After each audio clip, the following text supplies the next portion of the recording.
Ne dors pas. Les files sont longues. Le bonheur, c'est les enfants.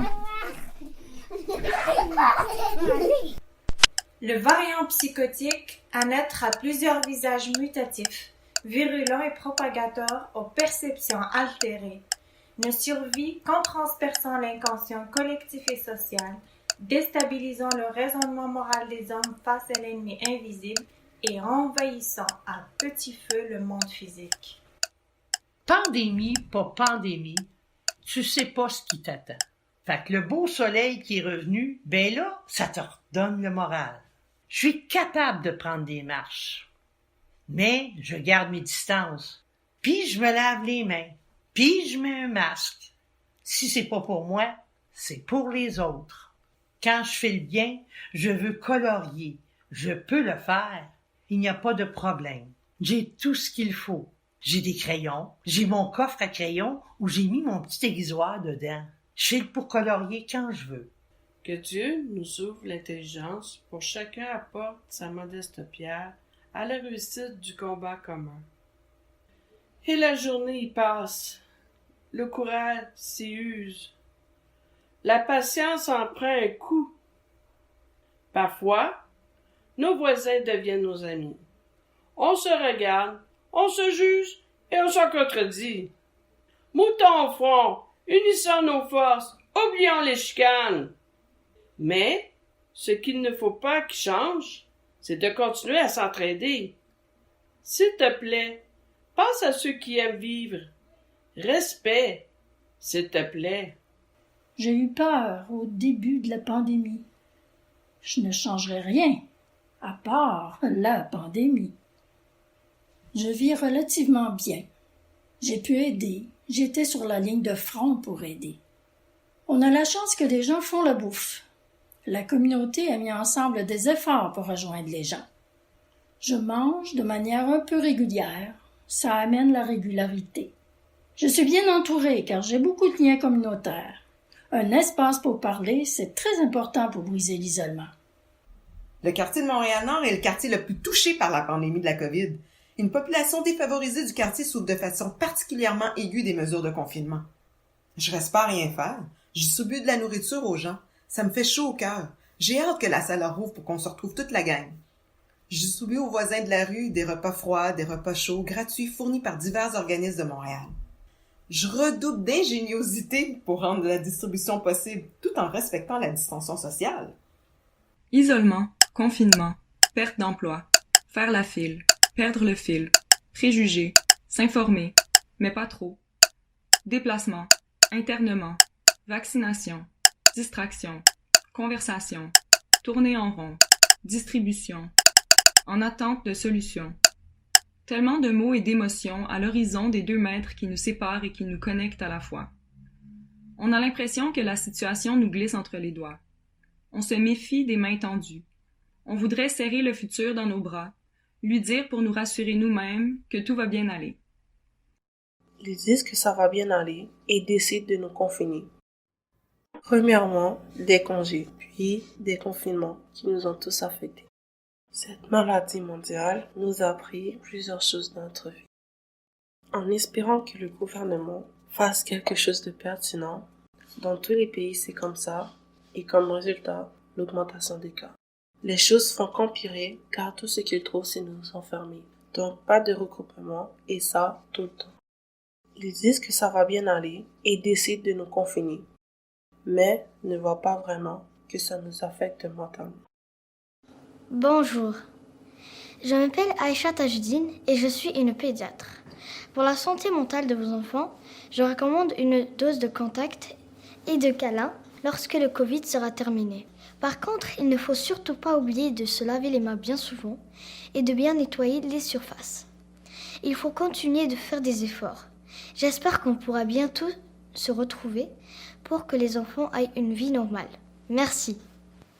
Bonjour, je suis une enseignante. Je m'appelle Basma Adouli. En tant qu'enseignante au primaire, je suis fière de mon travail depuis la Covid-19. Je fais beaucoup d'efforts pour respecter les règles du gouvernement afin de protéger mes élèves et moi-même du virus. Même lorsque la Covid aura disparu, j'envisage de garder le lavage des mains dans ma classe, afin d'empêcher les bactéries de se propager. Je tiens à leur transmettre une bonne hygiène de vie. De plus, étant donné que j'ai moins d'élèves dans ma classe, il y a moins de risques que la Covid se propage. J'ai aussi remarqué que mes élèves arrivent à mieux se concentrer parce qu'il y a moins de bruit. Finalement, j'ai plus de temps à consacrer à chacune et à chacun de mes élèves, ce qui leur donne une opportunité d'avoir un meilleur soutien de ma part. Merci. Bonjour, je me présente Dr Sarah. Alors je vais vous faire part qu'est-ce que j'aimerais bien que vous continuiez à garder, les précautions, et je vais vous donner des conseils après la Covid. Je vous conseille nécessairement de continuer à les mesures d'hygiène, comme vous lavez les mains, respecter les mêmes règles que la Covid, mais si vous voulez, vous pouvez comme les diminuer, parce qu'il y a certaines choses que peut-être que s'il n'y aura plus la Covid, vous pouvez, vous voulez pas en fait. Et je dirais aussi que pour moi, je n'irai pas chez les autres, parce que déjà que j'ai eu beaucoup de gens qui ont eu la Covid qui sont venus et m'ont dit que c'était très difficile la Covid. Alors imaginez-vous dans la peau d'une personne qui a la Covid, c'est quelque chose de pas facile. Déjà vous attrapez un rhume ou une gastro, c'est pas possible de vivre ça pour certaines personnes. Alors j'espère que vous allez vous mettre dans la peau des autres. Bonjour, je m'appelle Salma et je suis médecin. Avec mon expérience en tant que médecin, je vous conseillerais d'enlever le masque après la Covid-19 parce que j'ai connu certains patients qui ne pouvaient pas respirer correctement lorsqu'ils le portaient, dont moi-même. Je vous conseillerais aussi d'enlever la distanciation sociale car on a besoin de se rapprocher pour se sentir entouré. Ce que je vous conseillerais de garder suite à cette pandémie-là serait le lavage des mains. Parce qu'il n'y a pas que ce virus qui se propage, mais bien d'autres microbes. Merci de votre habituelle collaboration. Bonjour, je m'appelle Safwan, je suis un pilote d'avion. J'ai hâte que la vie redevienne comme avant quand la Covid aura disparu. En attendant, il faut encore être prudent en nous lavant les mains. Si on fait tous des efforts, on pourra reprendre l'avion et partir en vacances. Merci. Bonjour, je m'appelle Kadja et je suis une spécialiste des virus.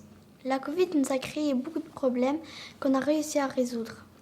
Après ces moments difficiles, je vous recommande de continuer à faire des tests avant de voyager car nous ne sommes pas encore à l'abri des variants.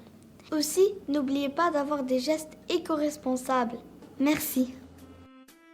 Sarah avait fini ses cours un peu plus tôt et elle devait rejoindre ses amies Anne et Sophia au Magic, le restaurant préféré. Elle y avait pris de nombreuses photos au moment où on ne parlait pas encore de Covid. Les yeux dans son téléphone, Sarah était absorbée par les belles photos qu'elle avait prises avec tous ses camarades de classe. Au même moment, puisqu'elle était pressée de rejoindre ses amis afin d'éviter de faire la file en temps de Covid, elle ne remarqua pas la lampadaire qui se dressait majestueusement devant elle. Elle le heurta violemment et tomba dans les pommes. À son réveil, Sarah fut surprise de se retrouver étendue sur les terres fraîchement taillées d'un parc bruyant qui brillait de monde. Cette ambiance ne lui était du tout pas familière, car pour elle, on était toujours en temps de Covid. C'est tout naturellement que ce que ses yeux voyaient la heurtait, même si elle aurait aimé vivre la même ambiance avec ses amis. Finalement, Sarah décida de s'éloigner, car elle avait encore un projet de rejoindre ses copines afin de leur faire part de ce qu'elle avait vu. Elle s'éloignait timidement, les pas moins rassurée, et arriva au restaurant où devaient l'attendre ses amis. Encore une fois, Sarah fut choquée par ce qu'elle voyait. Le restaurant était bondé de monde. Comme par le passé, personne ne portait de masque. Ses deux amies étaient heureuses de la voir. « Mais que fais-tu avec un masque, le Covid te manque tant ? De quoi parlez-vous ? Tu rigoles, ça fait 3 ans qu'on n'est plus en pandémie. » Et son amie Sophia en profite pour lui rappeler que de nombreuses mesures étaient mises en place pour garantir la sécurité sanitaire de tous citoyens. Finalement, les 3 amis réussissent à avoir une table. Sarah se laisse choir dans sa chaise et s'assoupit quelques instants plus tard. Mademoiselle Sarah. Lorsqu'elle revient à elle, Sarah est étendue sur un lit d'hôpital avec en face d'elle une infirmière qui porte le masque. Elle jette un coup d'œil panoramique autour d'elle et découvre qu'elle avait fait un rêve et puis s'exclama. Si seulement c'était la réalité. You make me wanna dance, whoa. I say you make me wanna move.